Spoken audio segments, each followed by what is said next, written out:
दोस्तों, आपने आज से पहले मिठाइयाँ तो बहुत खाई होंगी, लेकिन ऐसी मिठाई जो पक्के केले से बनी है, ये आपने शायद कभी खाई नहीं होगी दोस्तों। ये एकदम नेचुरल मिठाई है, कोई चीनी का यूज़ नहीं है इसमें। जब आप घर पर खिलाओगे ना तो किसी को एक तो बिलीव नहीं होगा बिल्कुल भी, और स्वाद ऐसा होगा जो सबको याद रहेगा। हेलो दोस्तों, welcome to my cooking vlog. तो फिर देर किस बात की, चलो फिर शुरू करते हैं। अब दोस्तों, ये केलों की मिठाई वैसे तो बहुत सिंपल है। आप यहाँ पर पके हुए केले लेना। आप ये देखो, मेरे घर पर लगभग 12 केले पड़े हैं और आप खुद ही देख सकते हो कि इनमें से काफ़ी केले गल भी रहे हैं, ख़त्म ही होने वाले हैं बिल्कुल। और कई बार ऐसा होता है कि ऐसे केले कोई खाता भी नहीं है, तो आप ऐसे केले भी इस रेसिपी में 100% यूज़ कर सकते हो। परफेक्ट रिजल्ट आता है दोस्तों। बस आपने करना ये है कि केलों का छिलका उतार कर सीधा ही मिक्सी में डाल देना और इनका एक फाइन पेस्ट बनाना। थोड़ी देर तक मिक्सी को चलाना दोस्तों, सब कुछ एकदम पिस जाना चाहिए, तभी ये मिठाई एकदम परफेक्ट बनती है। अच्छा, अब आप एक तड़का पैन लेना और उसमें सिर्फ 1 चम्मच देसी घी डालना। आपने यहाँ पर बेसिकली काजू को रोस्ट करना है। ऐसा नहीं है कि आप इस रेसिपी में सिर्फ काजू यूज कर सकते हो। ट्रेडिशनली काजू यूज करे जाते हैं दोस्तों, इसलिए मैं यहाँ पर काजू का यूज़ कर रहा हूँ। बाकी आप यहाँ पर पिस्ता, बादाम और भी मेवे आप यूज़ कर सकते हो। और अगर आप यूज़ करते हो तो इस बात की गारंटी लेना कि टेक्सचर बहुत बेटर आता है दोस्तों हलवे का। वो तो आप ज़रूर यूज़ करना। बस हल्का सा आपने ब्राउन करना है और जैसे ही हल्का कलर आ जाए तो आप काजू को यहाँ पर साइड में रख देना। अब सीधा ही चलते हैं कढ़ाई पर, और इस प्रोसेस को आप बड़े ध्यान से देखना दोस्तों। इसमें कोई ज़्यादा घी का यूज़ नहीं करना आपने सिर्फ सबसे पहले कढ़ाई में 1/4 कप देसी घी डालना है दोस्तों, और उसी में ही आप यहाँ पर केले डाल देना। इस रेसिपी में बस 1-2 चम्मच और घी का यूज़ होगा दोस्तों, इससे ज़्यादा घी की ज़रूरत नहीं है। अरे माफ़ करना दोस्तों, गलती से कढ़ाई की जगह मैंने एक पैन रख दिया।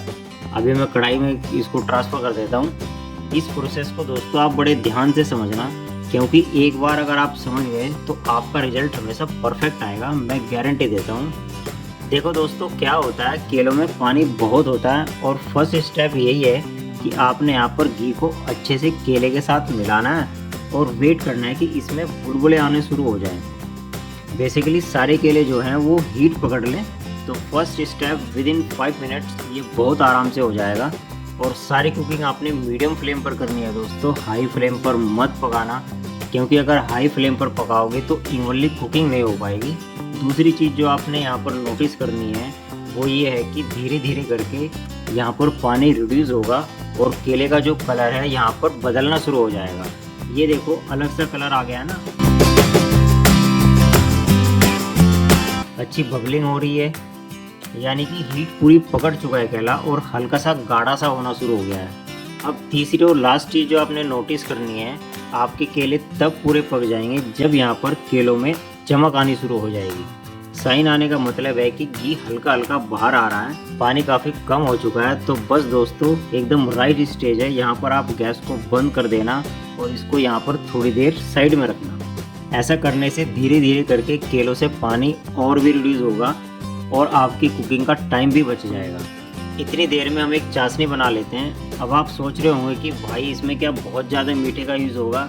नहीं दोस्तों, 1 किलो केले के लिए सिर्फ और सिर्फ यहाँ पर आपको 300 से 350 ग्राम गुड़ चाहिए, बहुत ज़्यादा नहीं चाहिए दोस्तों।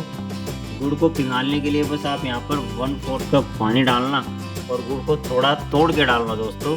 आप यहाँ पर चीनी यूज़ कर सकते हो दोस्तों 100%, लेकिन सच बताऊँ तो ये रेसिपी गुड़ के साथ ही बनाई जाती है दोस्तों।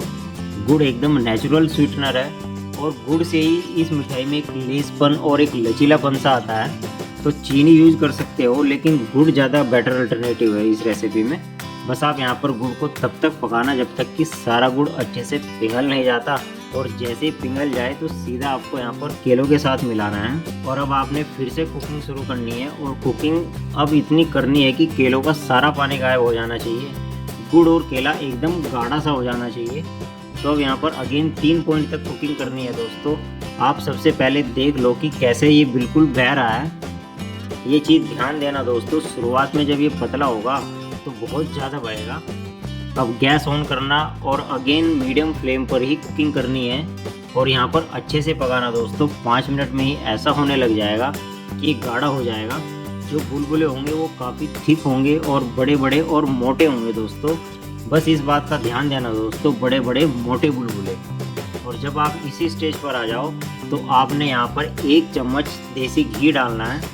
अब ये घी हम डाल क्यों रहे हैं, देखो दोस्तों, जब आप ऐसे स्लो घी डालते हो तो आप धीरे धीरे बेसिकली टेम्परेचर को बढ़ा रहे हो। पहले मॉइस्चर में कुकिंग हो रही थी, घी डालने से इसका टेम्परेचर और बढ़ेगा और जितना छोटा मोटा मॉइस्चर होगा वो भी गायब हो जाएगा। और इसलिए कराची हलवा या कोई भी स्टार्च का जो हलवा बनता है उसका प्रोसेस ऐसा ही होता है दोस्तों। बस 1 चम्मच घी और डालना, अपने आप ही ये और ज़्यादा हीट पकड़ेगा और पकता जाएगा। विदिन 10 to 15 मिनट्स ही दोस्तों ऐसा हो जाएगा, इतना गाढ़ा हो जाएगा कि इसकी फ्लोइंग एबिलिटी एकदम बदल जाएगी। अब देखो ये पानी की तरह बह नहीं रहा, पतला नहीं है दोस्तों, एकदम जुड़ के बह रहा है। तो बस दोस्तों ये ऑलमोस्ट पकने ही वाला है। आपने बेसिकली तब तक भूनना है इसको जब तक इसमें एकदम झाग सी आनी शुरू नहीं हो जाती।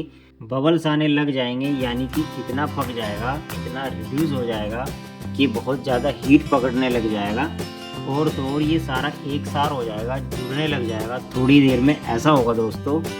और ये देखो सारा पानी गायब हो चुका है। और अब अगर मैं इसको हल्का सा पलट के दिखाऊं तो आप देखो कैसे झाग सी आ रही है ना, कैसे इतना ज़्यादा हीट पकड़ा हुआ है कि ये बहुत गर्म है दोस्तों। अब देखो जब मैं इसको मिला रहा हूँ तो सारा एक तरफ आ रहा है, ऐसा नहीं कि एक दूसरे से अलग हो रहा है, पूरा जुड़ा हुआ है और बिल्कुल भी बह नहीं रहा है। बस दोस्तों यही राइट स्टेज है कि आपका हलवा पूरा पक चुका है। अब आप यहाँ पर काजू मिला देना। इसके साथ साथ फ्लेवरिंग एजेंट में मैंने यहाँ पर सिर्फ इलायची डाली है। मैंने वैसे तो लोगों को केवड़ा वाटर भी डालते हुए देखा है, रोज़ वाटर भी डालते हुए देखा है, लेकिन मैंने सिर्फ यहाँ पर इलायची का पाउडर डाला है। सारी चीज़ों को अच्छे से मिलाना और सीधा इसको शिफ्ट कर देना।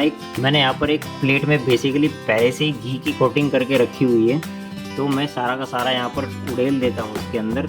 और ये जब पूरी तरीके से ठंडा हो जाए तो आप ठंडा होने के बाद मेरे कहने पर इसको 1 घंटा फ्रिज में रख देना। ऐसा करने से पूरा सेट हो जाता है दोस्तों। और जब आप फ्रिज से निकालोगे ना तो एकदम जम जाएगा, सॉफ्ट होगा लेकिन सेट होगा। अब आप इसको बहुत इजीली काट पाओगे। बिल्कुल मैं इसको साउथ की इस मिठाई की तरह ही काट रहा हूँ जैसे कट के मिलती है, और ये एक्चुअल में है ही साउथ की रेसिपी। पके हुए केले से आप ये मिठाई बना कर देखना, गारंटी है मेरी, सबको याद रहेगी कितनी औसम बनी थी।